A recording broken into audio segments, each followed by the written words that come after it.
আসসালামু আলাইকুম ভিউয়ার্স, কেমন আছো তোমরা সবাই? আলহামদুলিল্লাহ আমি অনেক ভালো আছি। এই যে আমার পাখির খাঁচাটা দেখতে পাচ্তেছো, এখান থেকে কিন্তু একটা পাখি শুধু আমি কিনে আনছি, একটা পাখি কিন্তু আমার পাওয়া। তো আজকে পাখি খাঁচার ভিতরে আমি একটা হাড়ি সেট করব ওদের থাকার জন্য, একটা রুম। কিন্তু এখানে কোনো কিছু নেই থাকার জন্য, এই কারণে একটা হাড়ি সেট করে দেবো যাতে ওরা ওটার ভিতরে গিয়ে থাকতে পারে। এই কারণে পাখিগুলোকে আগে আমার খাঁচা থেকে বের করতে হইব, অন্য একটা ছোট খাঁচায় রাখবো আমি। তো এটার জন্য ধরার চেষ্টা করতেছি। এই যে দেখো, যে পাখিটা এখন ধরলাম এটা হলো মেয়ে পাখি। মূলত এটাকেই পেয়ে আনা হয়েছে, মানে রাস্তা থেকে পাইয়ে আনছে এটা। আমার বাবা সকালবেলা হাঁটতে গেছিল, ওইখান থেকে ওইটাকে পাইছে। তো ছোট বাচ্চা তো ওটা উড়াল দিতে পারে না, এই কারণে উনি হাতে নিচে পরে আর যায় নাই ওনার কাছ থেকে, তো ওইটাকে ধরে নিয়েছি।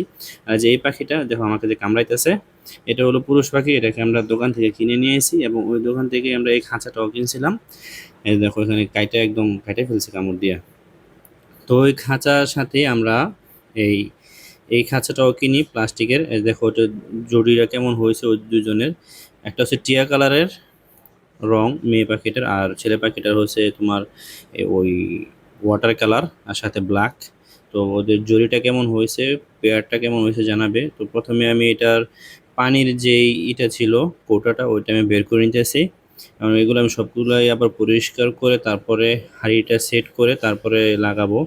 এখান থেকে আমি যে আদারের যেই ইটা আছে, বাটিটা আছে, ওইটাও বের করে নিলাম এবং ময়লা ফালা যেটাতে ময়লা পড়ে ওইটার যে প্লেটটা প্লাস্টিকের, ওইটাও বের করে নিলাম। এখন আমি এই পুরো খাঁচাটাই আমি এখন দড়ি থেকে খুলে নিচে নামাবো। আর এটাতে আমি এই হাঁড়িটা সেট করব। তো এই যে দেখো সবগুলো কিন্তু আমি পরিষ্কার করে রাখি প্রতিদিন সকালবেলায়। এই যে হাঁড়িটা, এই হাঁড়িটা আমি পাখির দোকান থেকে নিয়েছি। এটা ভিতর থেকে ভালো করে ময়লাগুলো পরিষ্কার করে নিতেছি।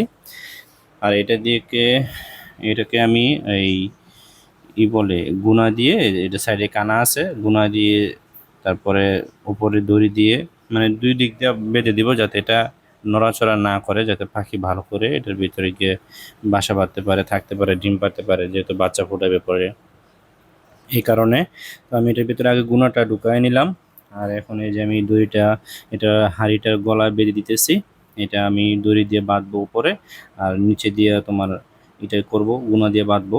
তখন আমি হাঁড়িটাকে খাঁচার ভিতরে ঢুকাই দিতেছি। এই কোনায় আমি এটাকে সেট করব, একটা কোনায়তে। এই যে এই কর্নারে আমি হাঁড়িটাকে সেট করে দিব ভালোভাবে।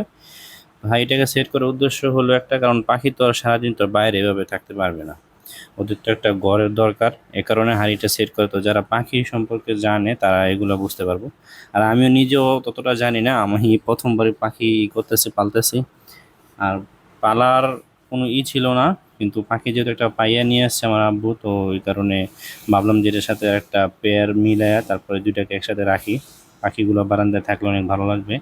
তো এই যে এখানে দেখো আমি উপর দিয়ে এটা বাইরে দিলাম, দড়িটা দিয়ে, দড়ি দিয়ে এখানে উপরে বেঁধে দিলাম, আর নিচে দিয়ে তোমার গুঁড়ো দিয়ে পেঁচাই দিছি যাতে হাঁড়িটা শক্তপোক্তভাবে বসে থাকে, যাতে নড়াচড়া বেশি একটা না করে, যাতে পাখি যখন তখন ভিতরে যাইতে আসতে পারে। তো যেহেতু পাখি এখানে থাকবে, এখানে ভালোভাবে এটা করে দিতেছিলাম, আর সাথে একটা লাঠি বাজিয়ে দিতেছি যাতে লাঠির উপরে পাখি বসবে, দৌড়াদৌড়ি করব। তো আমার বাবা আছে, তো ওনাকে আমি দেখাইতেছি যেটার সেট আপটা কীরকম হয়েছে। তো উনি দেখে বলতেছে যে না, ভালো হয়েছে।